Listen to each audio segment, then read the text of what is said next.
So I'm going to share my screen and we will get started.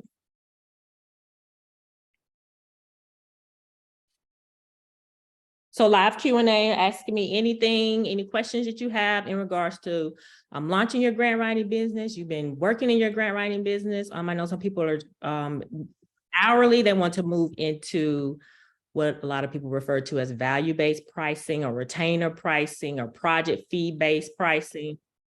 You have questions on how to obtain clients, systems and tools that a lot of grant writers use. Just going to go through some of those things. I won't spend a lot of time on my intro. For those that do not know me, Deronda Harrison, and I've worked at and consulted with nonprofits, backgrounds. A lot of the nonprofits I work with, K-12 education, your workforce development, job training organization, housing, healthcare nonprofits, winning awards totaling 35 million over the course of my career. Recently, as of last year, I've shifted into more training, education, and coaching to nonprofits and other consultants. So one of the questions that I received from someone that's interested in just learning more and potentially going into consulting is one of the main questions is, how do you find clients? And the specific industry that they shared is these items. They listed education, comma, the environment, comma, diversity, comma, STEM, and comma, character education. I don't know if this person is on the call, if they want to detail what that industry is, what these industries are in detail. Just being in the field of nonprofit, there's some things of these that I would want to know more details about. Even education, that's generally known. Most people understand what that word means, but in this space, I want to know like more specifically, what do you mean around education? Hi, can you hear me? Yes, I can. Oh, great. I'm Janice Kaiser, and my partner and I have both worked in education for about 30 years and have written grants. Matter of fact, my partner has written $51 million worth of grants. When she retired last year, we both decided to go into freelance grant writing, and she has her own business. Our problem is, how do we get people? We know a lot of people in education, but we've done received grants through STEM, National Science Foundation, but now the universities have grant writers, and so do the school districts. So, how do we get our clients? Is this your question? Did you send me this question? That was mine. Okay, so for education, I would say break that down. What does that look like? It could be youth education, it could be university like you shared, it could be educating adults in job training, it could be a number of things. So I think being more specific with what that is, so that when I see Janice, the grant writer, educator in this field, I picture a client in my head and I can send them to you. Same thing, your client, potential client sees the specific work that you do and they find you. I think that's where a lot of consultants, when they're just getting started out, they're challenged with being specific, very specific in the service or industry or the specific niche. For instance, when I was getting started out, of course, I didn't know what I was doing. I was figuring things out. So when I was able to kind of expand or attract my more ideal clients, specifically as of last year, is when I was very, pretty much 2020, when everything shut down. A lot of organizations were more open to working with consultants than ever before. Before, they wanted you to sit in there so they could look at you, wanted you to be an employee, but of course, everybody was remote at that time. But just being more focused, so I became you need a grant writer, you're in between grant writers, you need somebody to jump in, grant writers out on maternity leave. You're looking to hire a grant writer, you just had a recent grant writer resign, and you have a list of grants that need to go out the door over the next 3 to 4 months. So that's typically was my marketing, and I typically spoke to that. You're in between grant writers, need a grant writer to jump in. And that was how my language. So those were the type of clients that I attract. Most of my clients were about your $8 million nonprofits or more, sometimes a little bit less. Sometimes they had grant writing teams or staff, but they just had so many deadlines, they would contract me or retain me for my support. So just coming up with what is your target, and being more specific with that. That would definitely be my suggestion. And these are a lot of industries: education, environment, and like diversity. Diversity in what does that look like? STEM, again, being more specific with that. And character education, that's new to me. I haven't heard that one. Ooh, okay. So yeah, I think it's just being very specific with who you are and who you're working with. The problem is we have really vast experience in all of those areas. I mean, Yes. we both taught Mm-hmm. science. She Mm-hmm. taught at a major university, and I taught at a community college and on the National Science Foundation grant.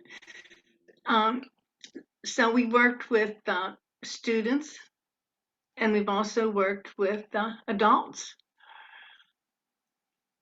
And I, I'm yeah, and sorry. Geronda, yes, could I jump in with some thoughts? absolutely. Great. Thank you. So I work in education, and what I would say about school districts, especially, so K through 12 school districts, large school districts, because of procurement rules, often release an RFP for grant writers. And those contracts will last anywhere from a year to, 3 or maybe even 5 years. And so you kind of have to figure out the cycle of that process for your school, school districts you're interested in working with. The other piece I would say is while many four-year universities have grant writing staff, those grant professionals are often paper pushers, not true grant writers. And so I've actually found that for those major federal grants, even at the 4-year college level, they often do outsource that writing. So again, it's about knowing the right contact. So I would actually reach out to, let's say, the Gear Up program, a university assisted Gear Up program, or and reach out to the program director and say, hey, we have specialty in this area. We've won 6 of this particular grant. If you need help, please, let us know. And the last thing I would say is community colleges tend to not have grant writing staff. So again, a great place where if you have, National Science Foundation or other experience, I would be reaching out to the program directors because often they're the ones who end up having to write their own grants. And if they have the funds to outsource it, they often want to. So just a couple of ideas. Thank you so much. Yeah, very good. Very helpful feedback. Also, I work with an agency that raises funds for school districts. And when they get ready to apply for those big Department of Education grants, they do outsource that writing to a firm. So looking into those opportunities, networking with a lot of the people through the districts, being specific to what district that you want to serve. Where are you located? Well, I'm in Pennsylvania. She is in Maryland, so and right on the borderline of DC. So she has done a lot of work with DC. Okay, DC has the charter school system. Yes. and the public school, so there's a little bit different, but still, it's still a district in and of itself. So being specific in your marketing, a lot of people's like, well, I have experience in all these things. I tell people pick one, especially when you're getting started, because it can be overwhelming. Just pick one industry to focus in. I'm telling you, people will still come to you for other things as well. I know Fielding is on here. She's really has a great background in federal grant writing. I have colleagues and friends that don't touch federal grants. Those are the ones that I manage as well. I don't mind doing them. I actually prefer them. They'll send those to me as well. So again, just being a part of the network. I don't know if you're a GPA member, just networking with other grant writers, grant professionals, and they'll know you as this grant writer. I'm going to send these type of clients to Janice. So. May I ask another question? I don't want to be the only one asking questions. No, please. I have another one. It's a small group, so go ahead. Okay. Since we just essentially started out now, I have to admit that before Marilyn retired, we did a lot of, I worked with her a lot on grant writing as she was transitioning. But we did something that was advertised, and it was a site that you join for people who want to write grants, and they find you people. I don't want to say the name of them, But like they take 80%, for example, the first when they make lots of money. Oh, wow. 80%, like if somebody says, "Oh, I want a grant in such and such area," when they apply, they have to pay an application fee. Then it goes on by deliverables, and we have done several of those, but we're not really making any money. Yeah. You have to bid for the grants. Oh, wow. That's the other thing. Yeah. And you bid by the hour, which is not a really good way to go. Right. Yeah. And so the clients are really all over the place. And it's been really interesting. We've learned a lot in the environment, you know. But I don't think we both don't think this type of way to do grants is really worthwhile. Yeah, it doesn't And, sound like it. and then No. once you write the grant, they get 20% of Oh, it. wow. Wow. And then you get whatever is left over.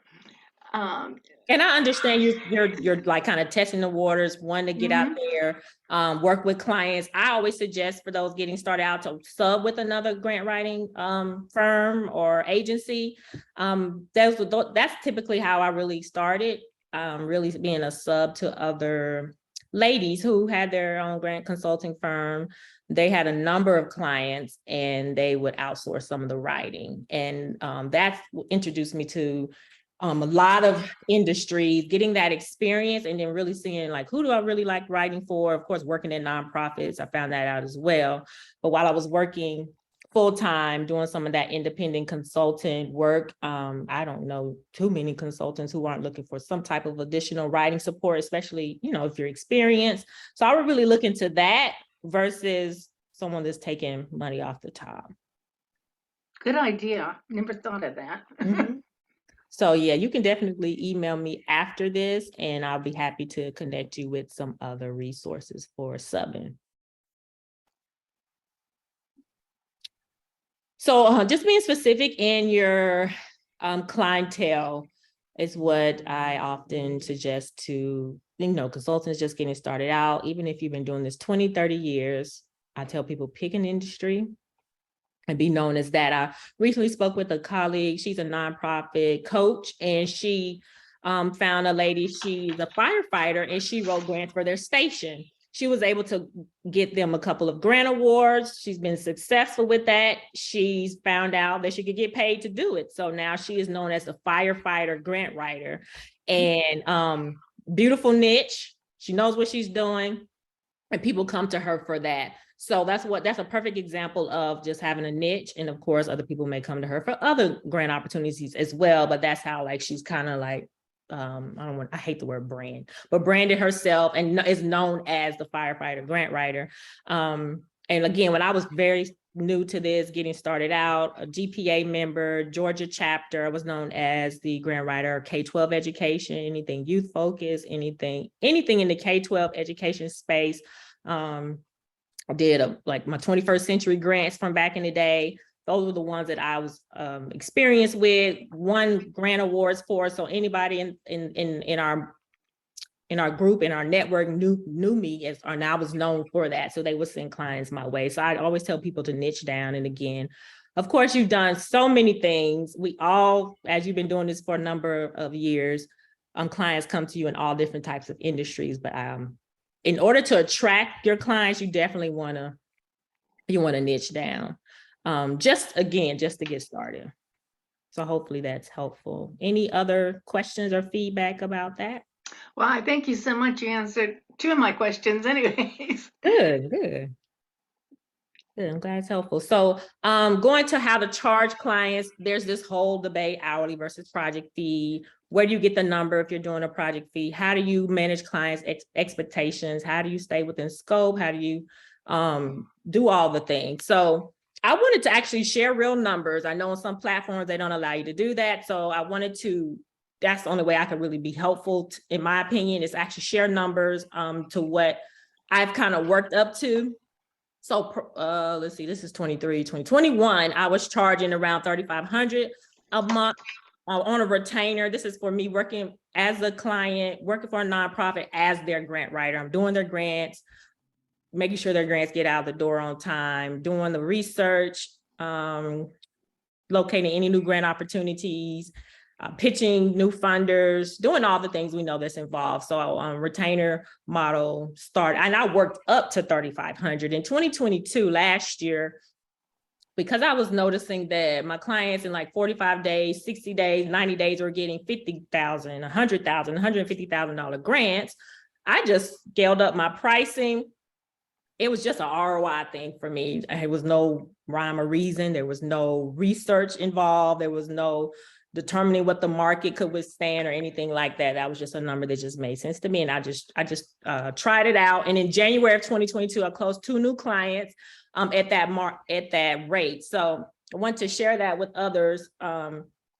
But again, my clientele was a little bit more of your medium size. I know that that number is a lot for some smaller organizations. I have colleagues who target your more emerging, smaller nonprofits.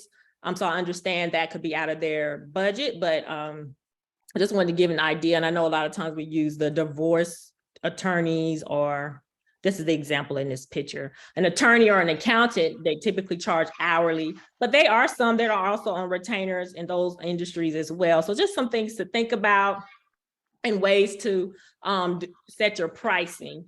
And the thing with the retainer model is you often get, how do you stay within the scope of work? You communicate that up front to your client. A scope of work is developed. You create a contract that they sign. They know what this retainer includes. And in the beginning, I may get a question like, how many hours does this entail, or what that looks like? And I'll just communicate up front. It's however many hours it takes for us to get the job done. We're not tracking hours. I'm not determining if there were leftover hours that roll over. I'm not going to surprise you and have 20 up more extra hours that I have to bill you this month. You know what's expected every month. There's no surprises, and they can budget for that. Do you ever charge by the grant? Say that again. Do you ever, instead of by the month, do you charge by the grant? Have you ever charged by the grant? For example, if you're going after a National Science Foundation grant, which is $5 million, if it's for, okay. Yeah, so I do one-off grant opportunity. This is a conversation me and Fielding had, was like, for the federal grants, you know, that's a challenge, is how do you charge per grant application? So my federal grant applications, they range. It could be anywhere from 10,000 all the way up to 25,000. So it depends on the complexity of the grant. It depends on, again, the amount of the award.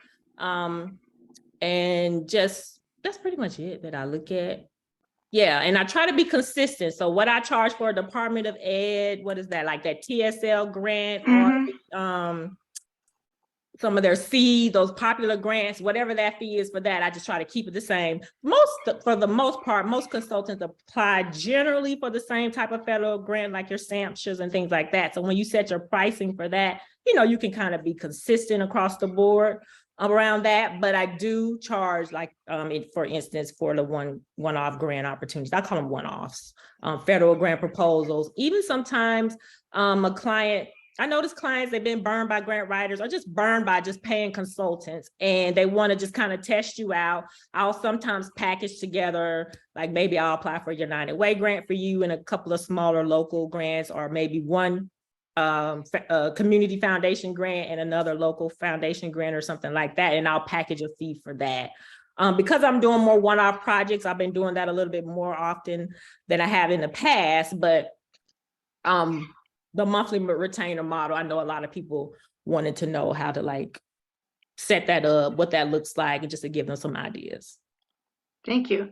Yes, absolutely. Fielding, did you want to chime in on federal, like, if you figured anything out or not? So, you know, I haven't done a lot of changes since our last conversation. I did, however, have a university reach out about doing federal grant,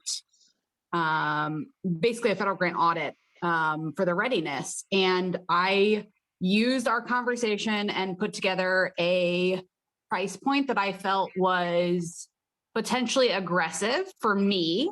But I thought that they might bite on, and I felt really good about it, because the person came back to me and said, that might be higher than we were expecting, but we're really confident you can do this work. And so awesome. that to me was the best response I've gotten, because often, you know, when I price things per hour, you know, no one ever balks.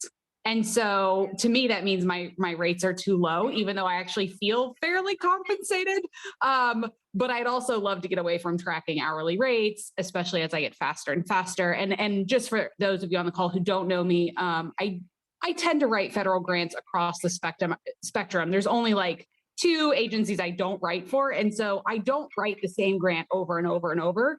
So it's a little bit harder for me to, in my own head, justify a project cost over an hourly rate, because I often don't know how long it's going to take me. I often don't know some of those details. So anyway, so these are just things that I've been struggling with. I am still hoping to move more towards a project-based cost or value-based fee approach. But for now, I'm sticking with my hourly rate for the near future on federal grants. But I did test out project costs for this, you know, additional service.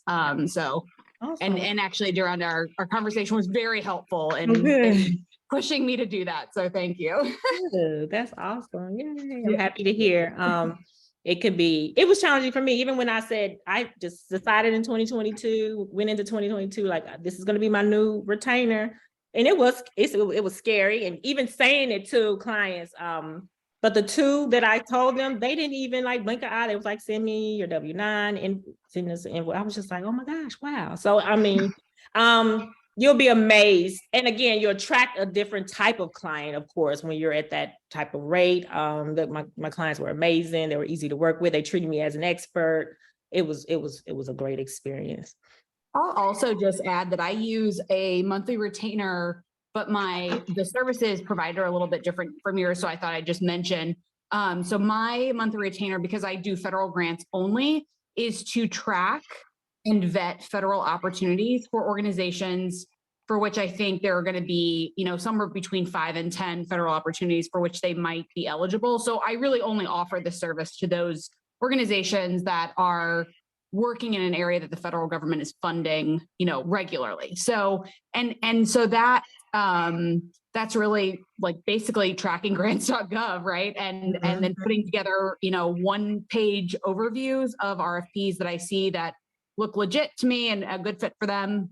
And then up to, you know, 2 to 3 hours of conversation about making a go, no-go decision. At that point, once they decide to go, it becomes a project-based fee or an hourly fee for the creation of that federal grant. So within that retainer model, though, just the vetting component, I charge $1,200 for a client. And that, you know, they may use 2 hours 1 month or 3 hours 1 month because I'm checking grants.gov regularly for them, but nothing's coming up.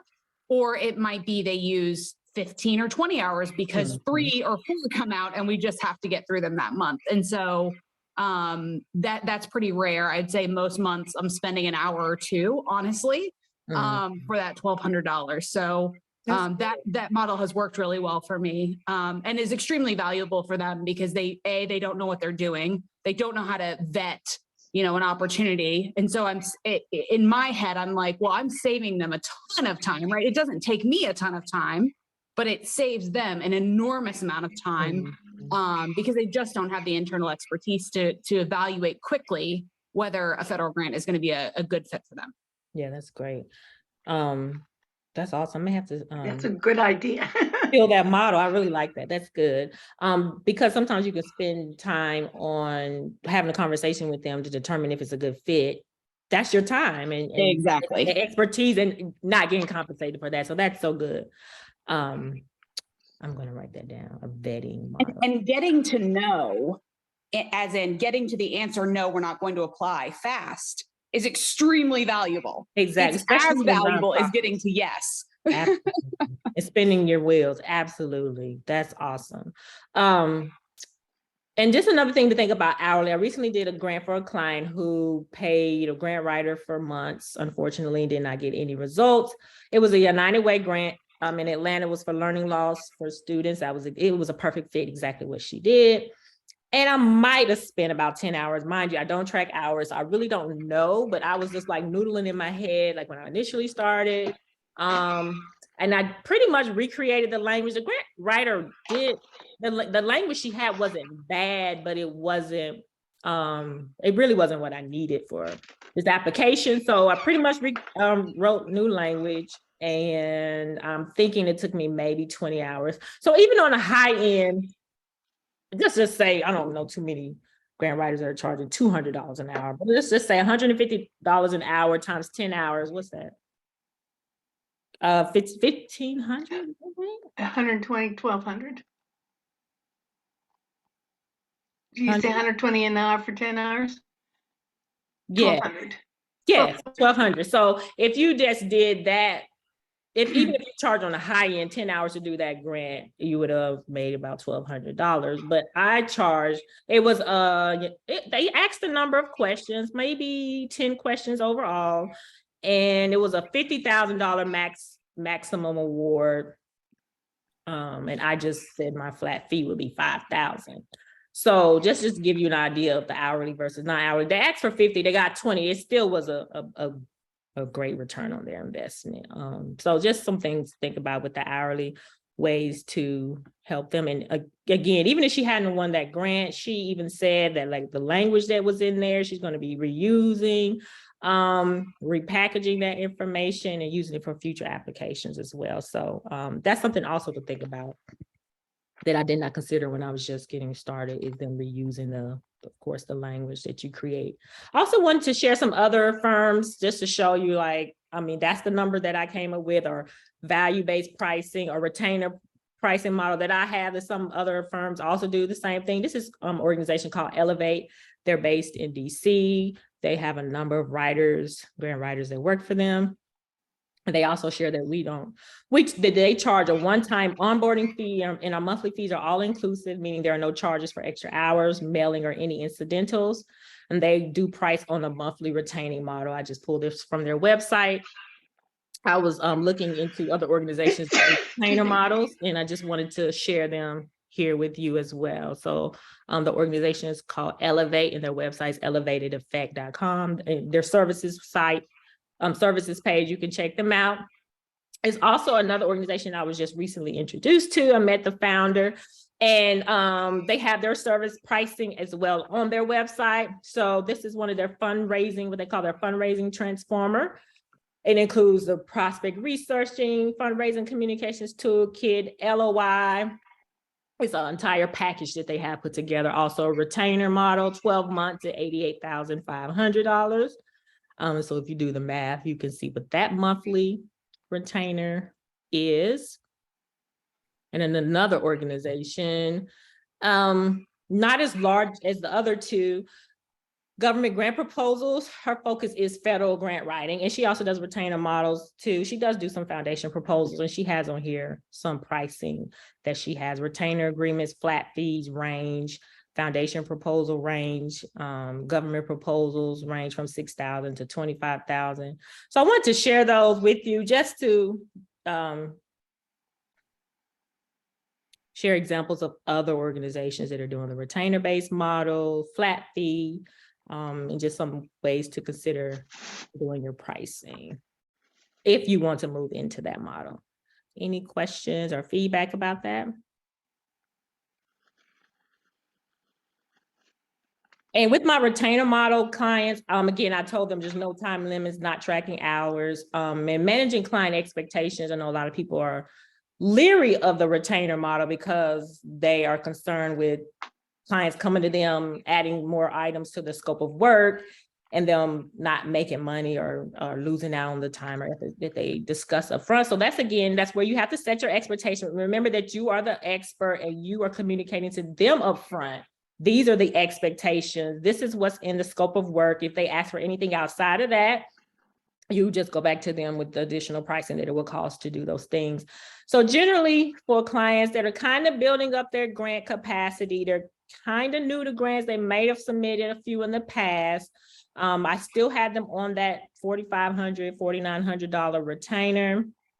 And they always like to ask how many grants does that include in a month. So I will share with them that a typical grant team or a pretty established grant program can submit anywhere from 3 to 4 grants per month. Some months it could be 5, some months could be 7, some months it could be as much as 8, which is a ton of grants, by the way. But on average, anywhere from 3 to 4, and that could be including proposals as well as reports. So I like to give them an idea of what that looks like. So that's typically what the retainer can include. So there's some ways to kind of talk through that, but you can let them know if you notice a pattern of us sending 6 and 7 grants per month.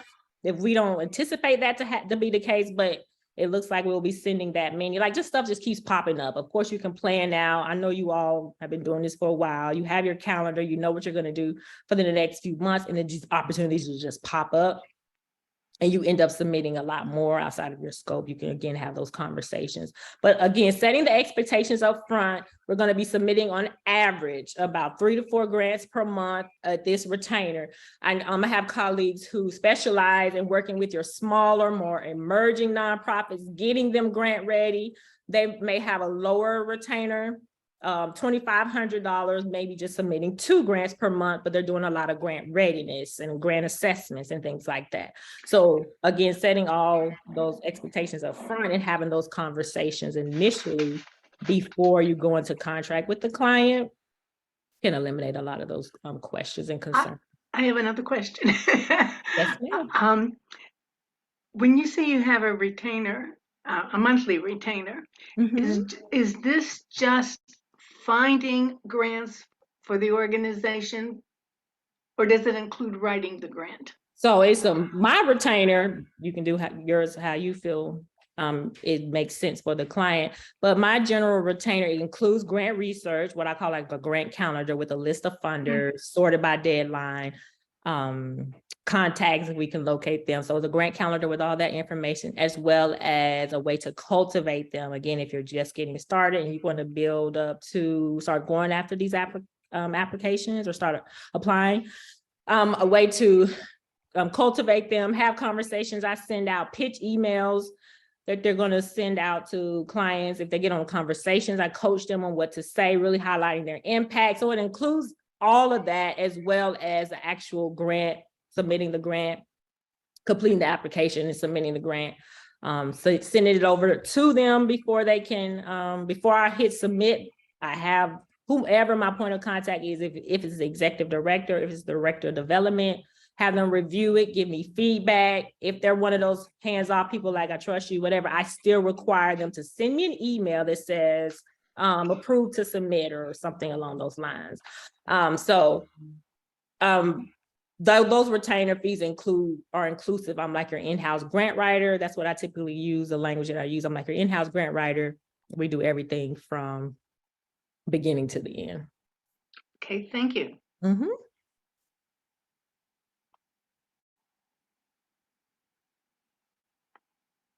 So again, it depends on your retainer. Some retainers are just grant, what's it called? Grant readiness. And again, they may do like some boilerplate language, content, template, grant templates that they'll create for clients.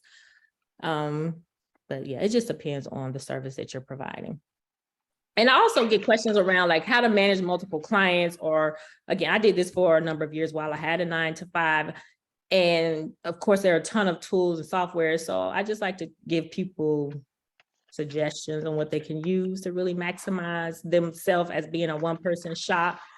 If you use nothing else, really consider a scheduling application, whether that's Calendly, Acuity scheduling. I use Acuity scheduling up till pretty much last year. And then I moved over to a software called Dubsado that includes scheduling and workflow and automation. So once I get off a call with clients, it automatically sends them an email. It puts them in a workflow. It sends them a proposal. Once they sign the proposal, it sends them a contract.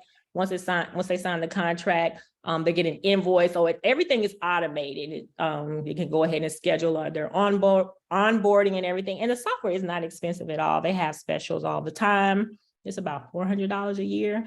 And you can't pay a person that. So I always look at it in that sense. It's like an assistant, and that's something to consider. But if you do nothing else, really look into a scheduling application. And of course, as your business continues to grow and evolve and you get more clients, you want to look into maybe potentially subbing out some work.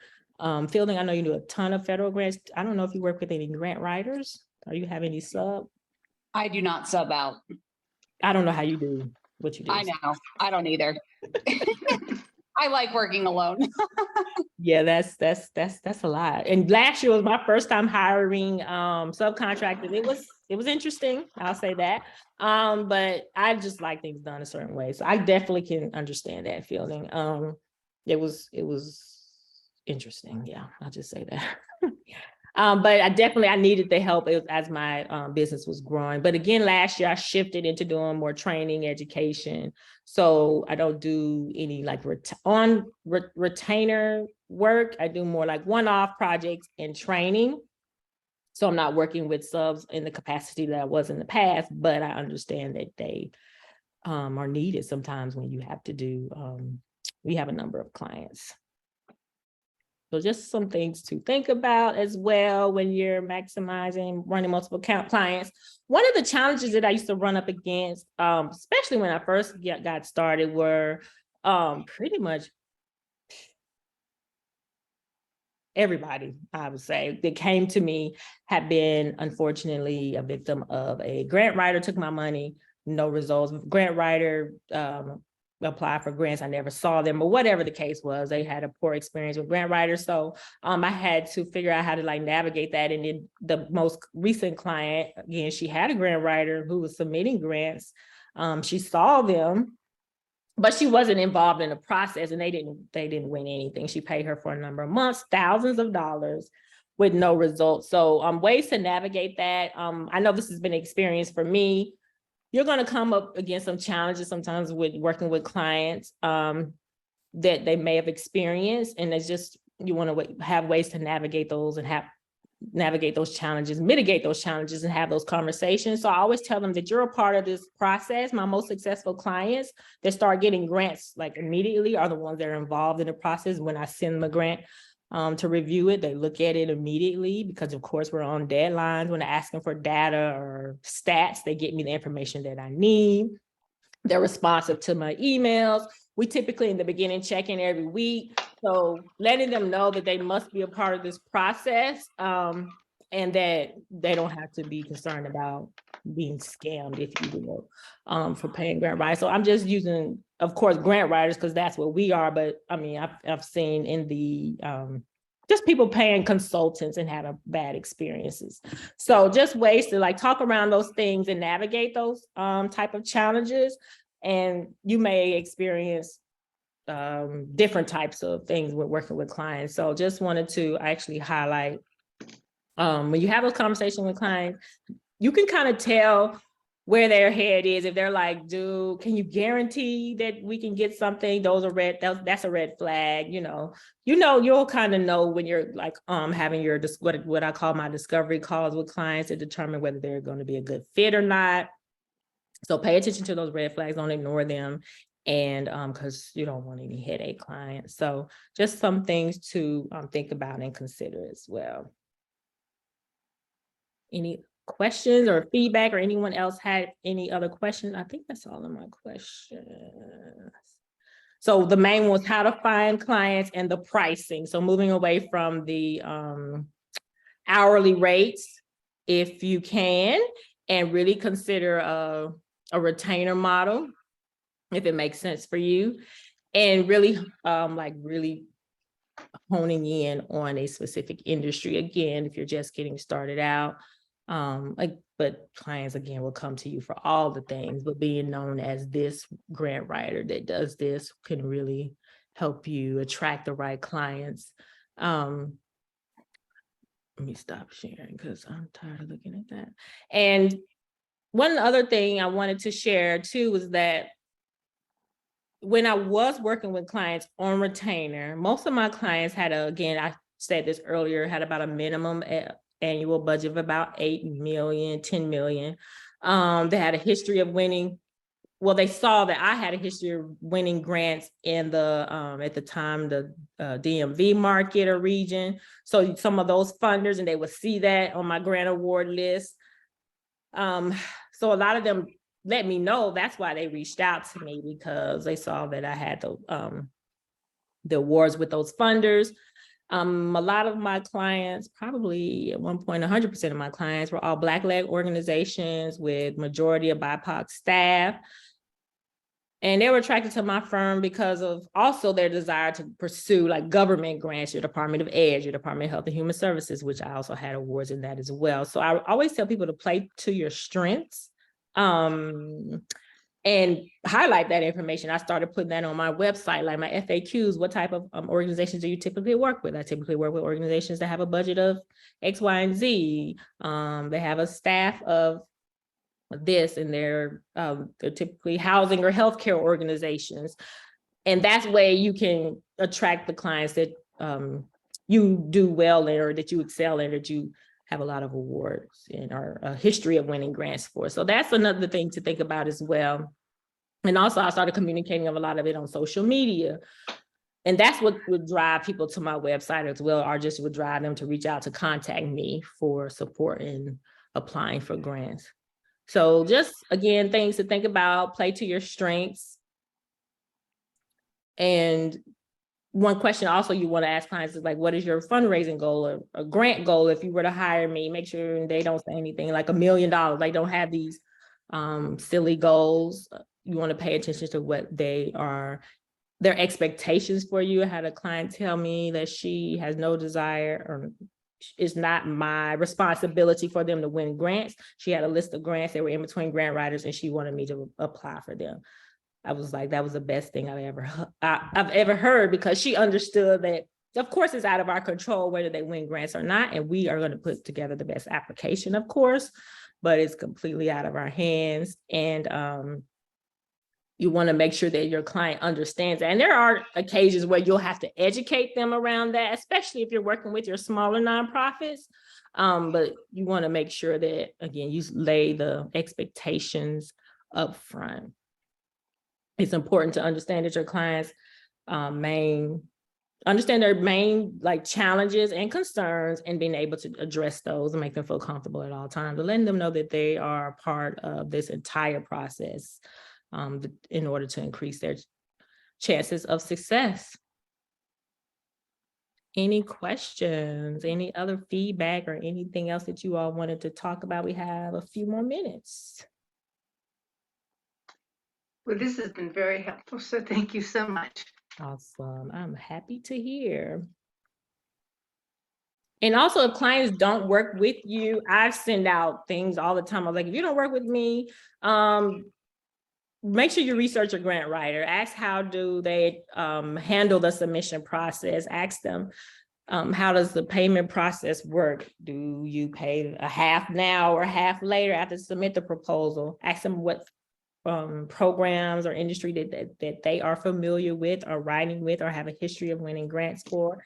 And ask them if they're part of the professional, if they're part of a professional organization like GPA, AFP, or NGMA. So those are also some things that you can suggest to clients as well in order to vet grant writers.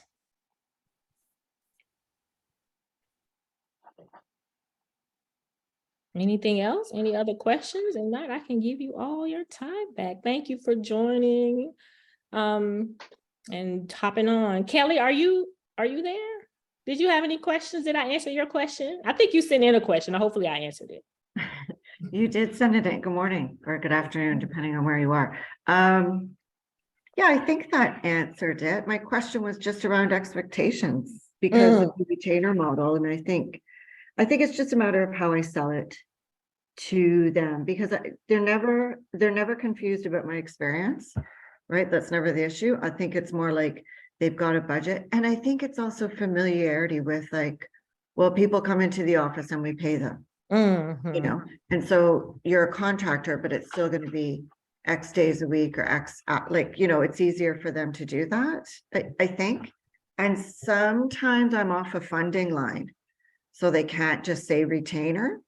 or Mm. not a funding line, but even like a budget line, right? It's like, well, we got this budget line for, like whatever. Like someone actually had to take me on as an employee because they're like, we can only do it as an employee, but I got this money I got to spend in 3 months. Do you want it? And I was like, yeah, sure.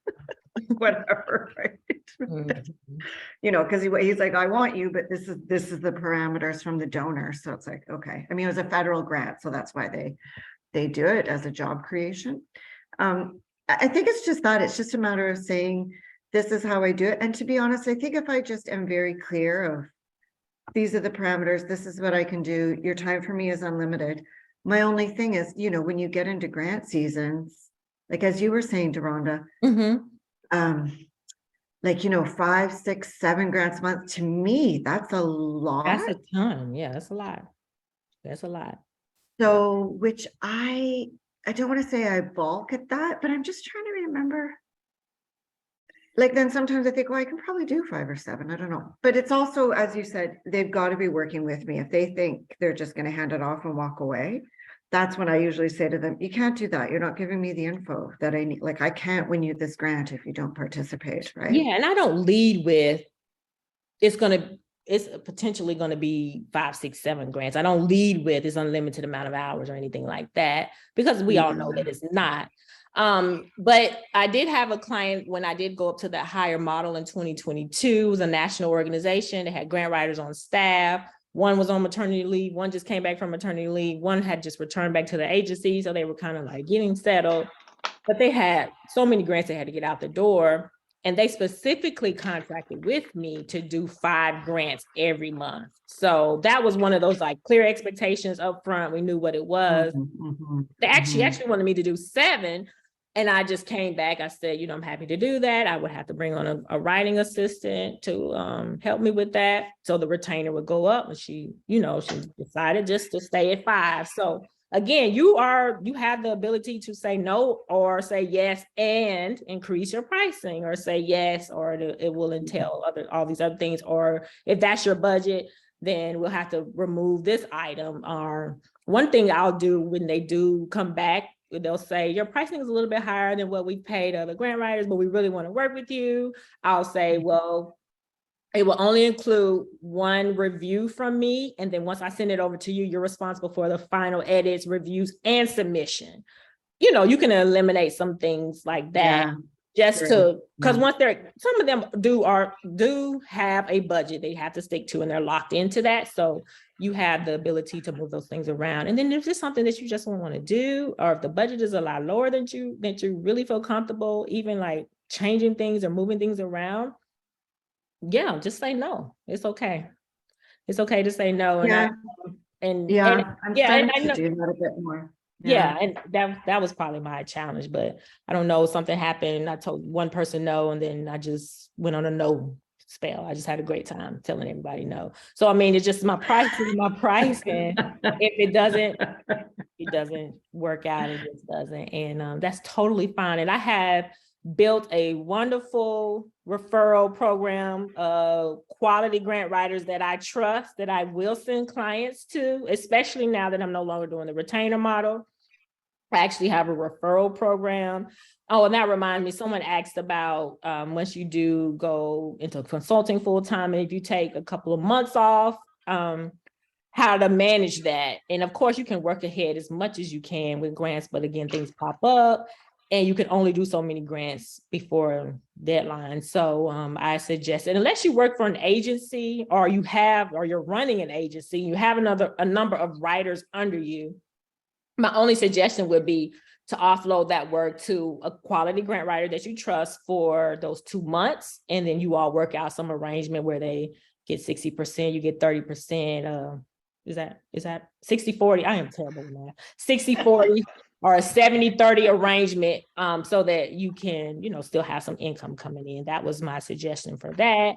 Because anything over 3 or 4 weeks, you're going to probably have to partner with another grant writer. So always have. That was my question, because I'm just trying to move to less work, which because I'm just in a phase in my life where I'm like, I want to be out of this altogether. Yeah. In like under a decade, right? So I'm like, how do I start shrinking my life now and putting the time and the energy into other things while still using my expertise, because my expertise is so high that I can command top dollar. So I'm like, okay, but how do I arrange that so I'm not sucked into these 60-hour work weeks and they want you all the time? And I'm like, I already burned out once. Yes. As we all do when you're in nonprofit, you have like Yeah. your one burnout and you're like, wait a minute, I don't have to do this. Yes. So that's what I'm trying to do, is design my life while at the same time being of service to the nonprofits, because I still really believe in it as an industry. It's just, you've got to be quite clear, I find, with boundaries and take a lot more time off than you think you need, because it's really it can be exhausting. Both Yes. brain wise, right? Doing grants is a lot of brain power. Yes. A lot of brain Very power. So. exhausting. It can be very exhausting. That was another reason too. I went up to my higher retainer to where I could have 2 or 3 clients and still be good. Like I don't have to work with 8, 9, and 10 clients, because of course at that level, not working with any grant writing assistants, That's too many. 8 or 9 is too many. you're gonna. I have 3, maybe like 2 or 3. Mm-hmm. And then I just charge top dollar. And it's also because it's like, well, I'm not doing, I'm doing, as you know, I do the higher dollar value grants, which take a couple of months to write anyway. So it's like, you need me for a few months, and it does take quite a lot of time. So, okay. That's all good. It's all good info. Thanks, Rhonda. Well, good. I'm glad this was helpful. Thank you, ladies, for taking this time to hop on, and I will let you enjoy the rest of your Friday and weekend, and hopefully we will chat and talk again soon. Thank you all for joining, and I will see you later. Have a Thanks great for the weekend, Rhonda. information. Thank you. Welcome. Bye-bye. Bye-bye.